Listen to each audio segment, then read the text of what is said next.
Dugang na diskwento sa basic and prime commodities, pwede nang aprobetsaran kan mga senior citizen asin PWDs. Mga paagi tanganing masyertong masusunod, an pagtaunin diskwento asin day ini maabuso. Aramon ta sa report na ini.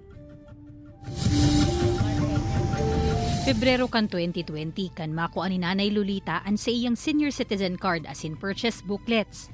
Alagad sa laog nin 4 na taon, mayo pa ni sarong surat ang sa iyang mga booklet, huli ta pirmi niya ining nalilingawan. Nagpakuan ako ka ining papel duman, madara siguro ngunya na malnaldo, tapado man kami. Pwede na yung magamit, sa grabe na ba ang presyo, sayang man. Sigon sa DTI Camarines Sur, iniman ang saro sa mga konsiderasyon kaya nagkaigwanin adjustment sa pagtaunin special discount sa mga senior citizen asin PWDs.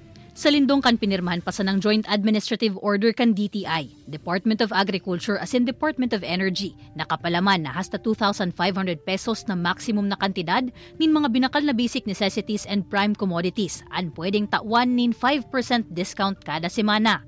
Katampad iyan kan 125 pesos na kabawasan sa babayadan. We're just waiting itong pinaka-final na list of products. Kasi sa existing kasi, ito lang, there are I think 19 basic necessities and prime commodities. Under digdi kasi sa revised or updated na law, medyo ano siya garupig expand. In fact, iguana digding LPG. Ang dealer na ininin LPG sa Naga City, haloy naman subot na nag-opresir nin 5% discount sa mga senior citizen asin PWD. Kay po nitong i-present is ID and booklet.